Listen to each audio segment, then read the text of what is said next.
Hi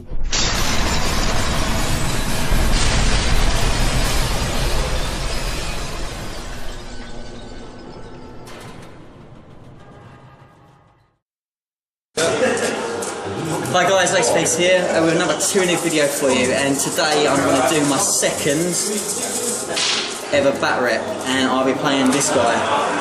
And I'm going to be playing my Tyranids fresh off the back of Throwing Skulls against my Dark Angels. So it should be a good game. We've already rolled it for deployment and the mission type, so we're going to play a good old-fashioned narrative kill points. We're just going to murder each other, basically. So it should be a lot of fun, and we are playing straight table sides, so we'll be up in the action pretty quick. So we'll do a proper little introduction, give this guy the quality he deserves, and over to you. Oh well, it's alright, just a quick one to say hello to a friend of mine in Canada. Hello Tanya, good luck with your blog, keep it going, more girls in 40k is not a bad thing, keep it coming, keep it coming. We're going to take you through the army lists, and then we're just going to get straight to the murder. Let's get on with it. Right, so the army lists. First things first, got myself some 5 straight scouts. Sergeant's got melter bombs, heavy bolter. 10 sniper scouts, one of the guys has got a missile launcher, and the sergeant guy has melter bombs. 1 mortis dreadnought with 2 twin-linked auto cannons, lots of DACA there. Straight Ravenwing land speeder with multi-melter and a heavy flamer. Got a straight chaplain with melter bombs, just a low level one this time. Standard of devastation in the command squad. 3 combi weapons, apothecary, and they've all carrying melter bombs. Ezekiel, represent, hey Chung. Another mortis dreadnought, straight missile launchers. 5 devastators, 2 missile launchers with flak, 2 heavy bolters, and this guy, sergeant, carrying a combi plasma. Tactical squad, plasma cannon, plasma gun, sergeant veteran with melter bombs. Another tactical squad over here, flak missile in the missile launcher, flamer, veteran sergeant again with melter bombs. Now comes the fun part. John very kindly let me take my Land Raider Achilles. Pretty much straight, the only difference is he's got a Hunter Kinder missile, and for fun, and since I'm playing against bugs, I brought the Space Marine Daisy Cutter. This thing is a drop pod Death Storm. Straight whirlwind missile launcher, but when that arrives it's going to bring some pain. We'll see how it goes. Over to you. And 2,000 points of my NIDs. Right, let's have a look. Quite a lot, as you would have seen. Normally 1,500 points, so this is a massive out of my comfort zone. But let's have a look what we got. Right, okay, so leading the army is my HQ, the Flying Hive Tyrant DACA, as you'd expect, fresh from Throwing Skulls, looking glossy as ever.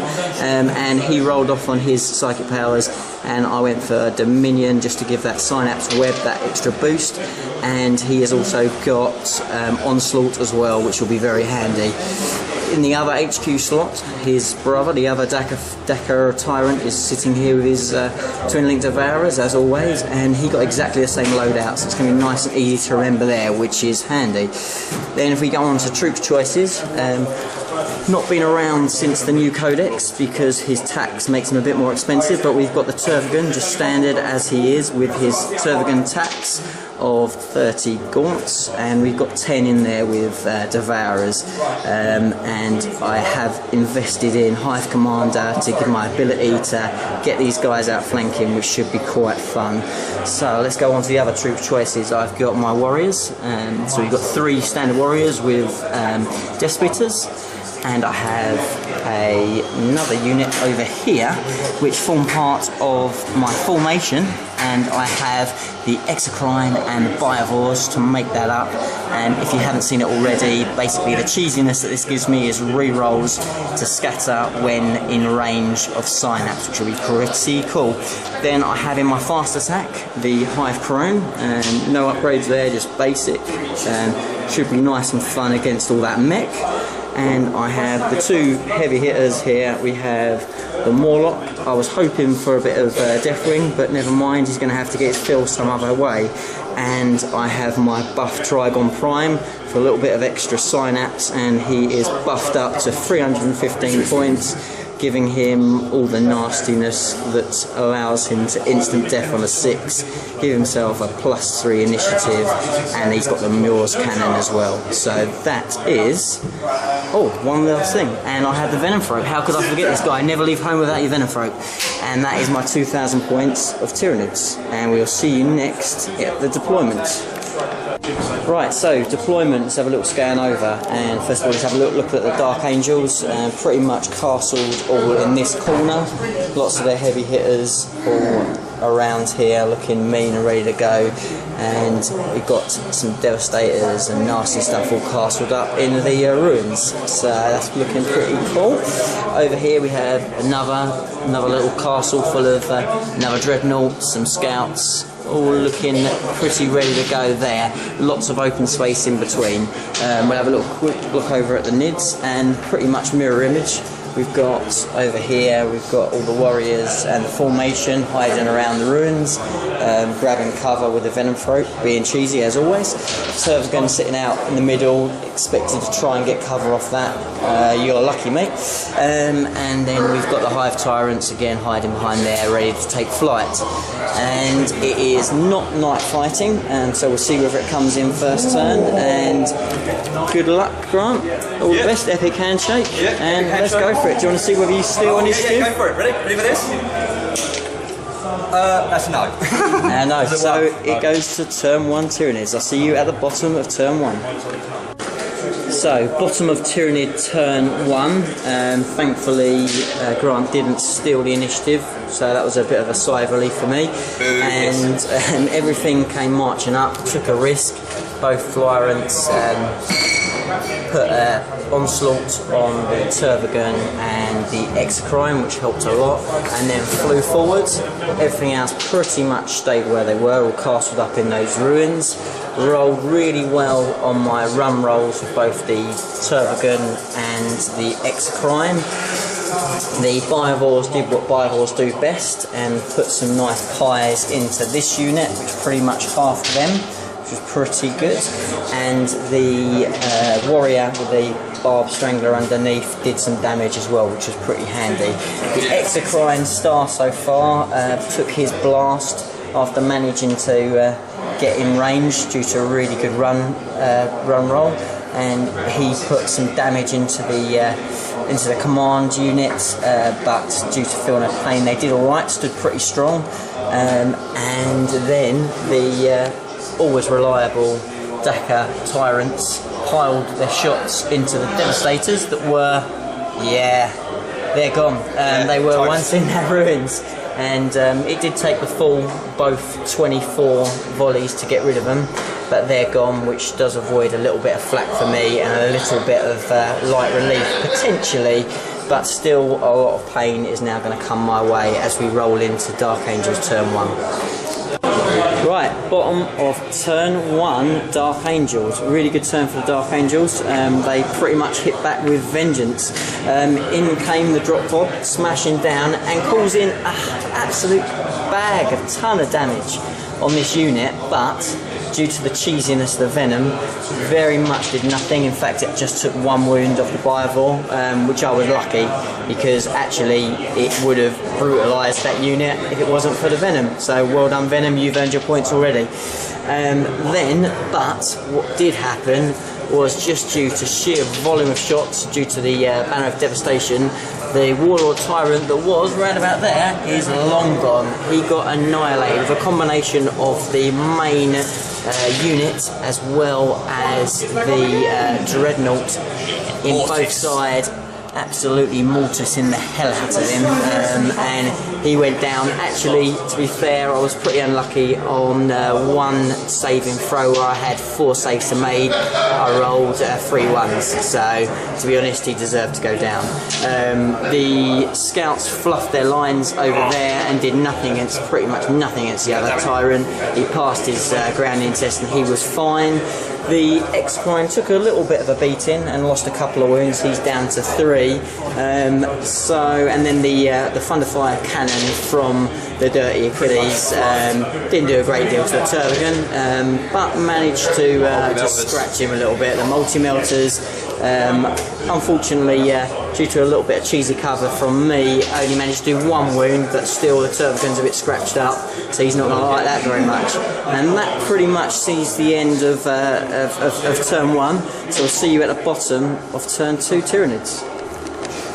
So, bottom of Tyranid turn 2, reserves all came in bar the Trigon Prime, who decided to make his normal late appearance. It likes to keep it fashionably late, and everything else came in.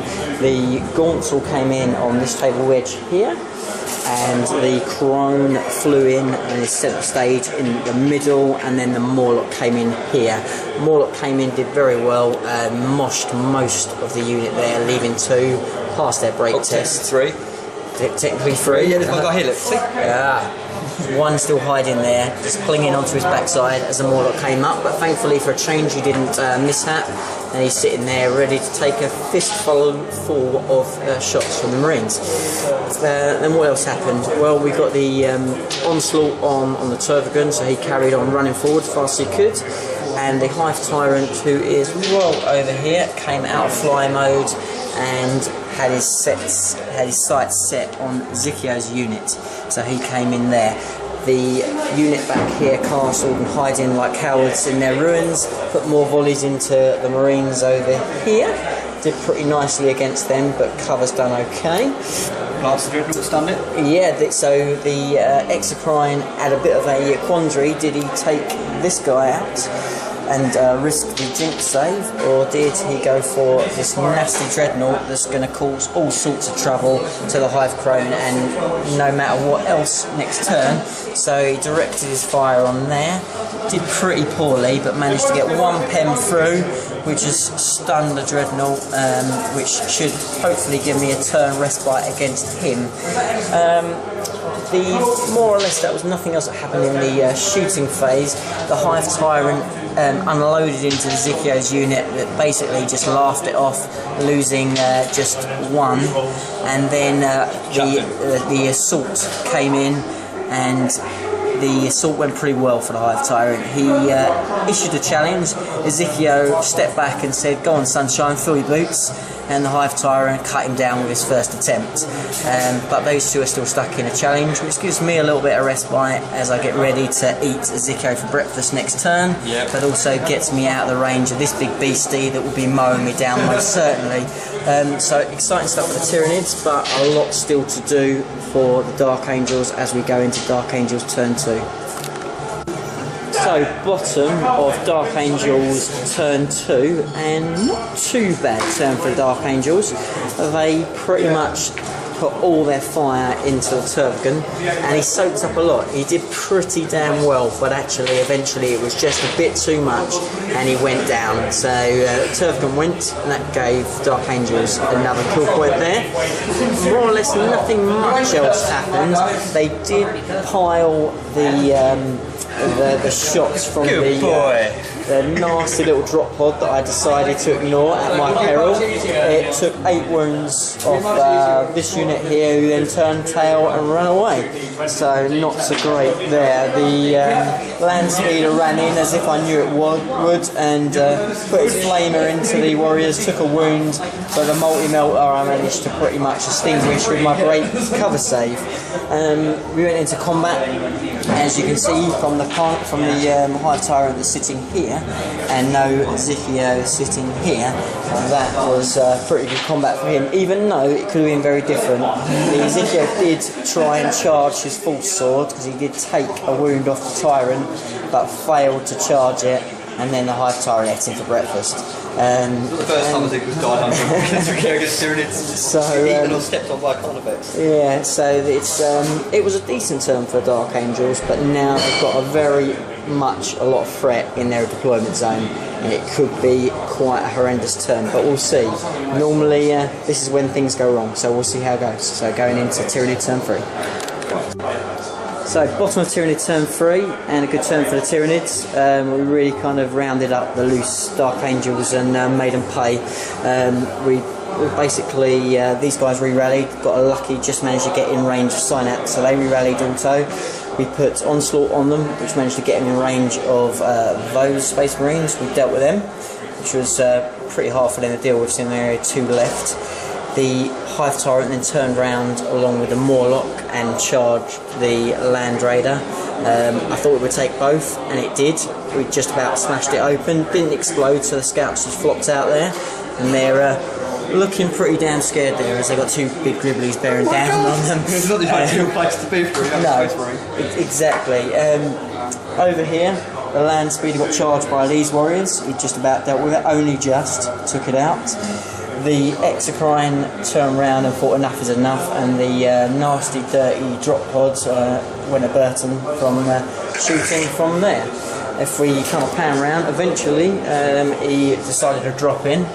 He dropped in, he didn't scatter, which was handy because he got within range of flamer distance of his Muse cannon, took out the scouts up there, and his containment spines dealt with a lot of the rest of them, combined with the crone who flew from over here to over here and dealt with some more of them up there. Overkilled with missiles. Yeah, overkilled, and we tried to drop the missiles on them as well and fluffed our lines there a little bit, but there we go.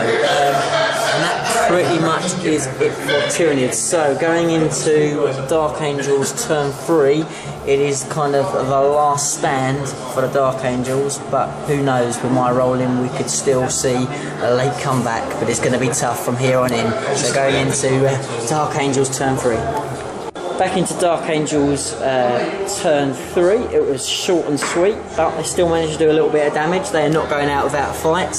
The Dreadnoughts all match long have been my nemesis. They turned round and said enough is enough, and the Flying Worm fell to the ground. The Hive Crone very much got wiped out, as was expected. But apart from that, the Pin Scouts and the Marines tried in vain to try and deal with the Tyrant. Was about to eat them. Hit him a few times, but just could not hurt him. So he's unscratched, Morlock's unscratched, Trigon Prime's unscratched, and we go into Tyranids turn 4. So we actually skipped through a couple of turns because there weren't a lot to move. So we went through all of turn 4 and my turn 5, and luckily I did actually get the win. So what happened? Well, not a great deal in the last 2 turns. Basically, the Marines over here got very much ganged up on. So the Dreadnought that was in here, Hive Tyrant dispatched.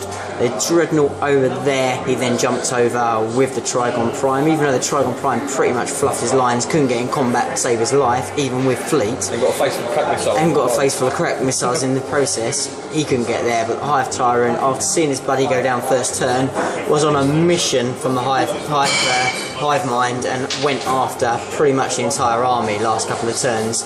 The Morlock finished off eventually, got rid of the scouts, and that was more or less it. These guys, they eventually managed to get in range and dealt with the last couple of Marines, and the Exocrine fluffed his lines, couldn't get in range doing anything last turn, so sat there and looked pretty. But that was it, and it was a tabling, but actually I was very fortunate first couple of turns, and it could have been very different. So we'll come back with a little bit of a overview and look at moments of the match and a bit of a recap, so I'll come back to you in a minute. Right, okay, so welcome back guys. It's Final Thoughts at the bar. Where better to have final thoughts? So, first of all, cheers Grant, thanks for the game. No worries, much appreciated. Definitely have a rematch. I'll be back. Yeah. Watching people, I'll be back. Right, okay, so let's first of all, let's not talk about me, let's talk about Grant. So, Grant, first of all, who was your man in the match? Mortis Dreadnoughts all the way. They just sprayed so much anti-aircraft fire. And just, even when they fight at ground targets, they were still lethal. Disgusting. And who really did fluff their lines? Who would you have left at home given half a chance? Ezekiel. No, not having an invulnerable save, really bad. I mean, you know, I should have taken someone like as my diet. Roughly the same points cost, still has instant death weapon. Psychic powers, because a lot of tuned ones aren't direct attacks, I didn't really need to worry so much about denying the witch. It wouldn't help much anyway, so I would have left him at home.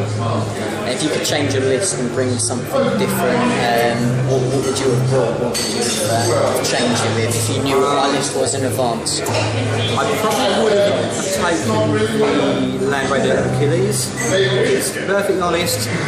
While it's cool, it's very good and it takes pretty well.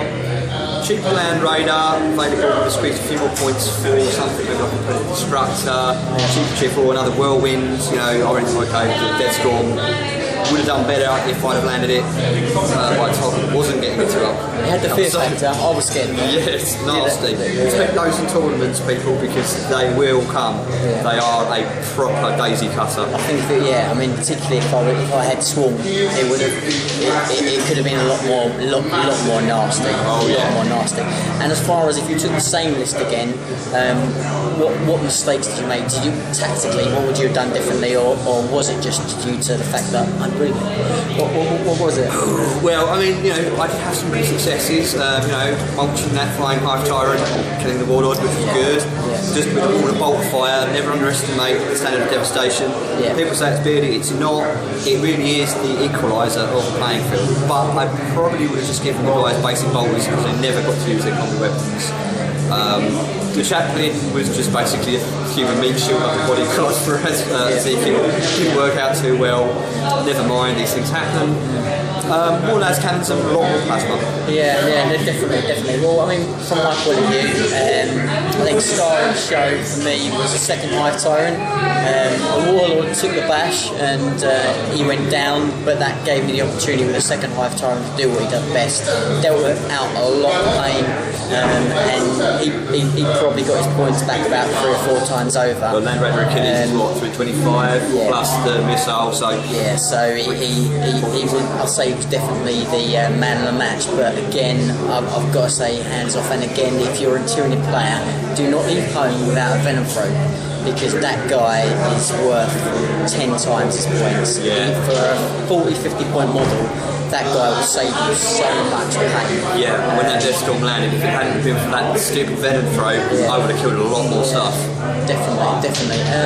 But I think against the list that I played, I was pretty lucky because it kind of worked out quite nicely. The Morlock probably would have dropped, chucked something else in. He was a bit of a one-hit wonder. He didn't do that much. If he was against Terminators, he might have got the points more back, but he was not that great. But overall, things went really well for me. I was pretty lucky. I look forward to the next game because it was very enjoyable. Don't write the Dark Angels off, they'll be back. But from me for now, guys, thanks for watching. Please do like, comment and subscribe, and I'll see you in the next video. Cheers.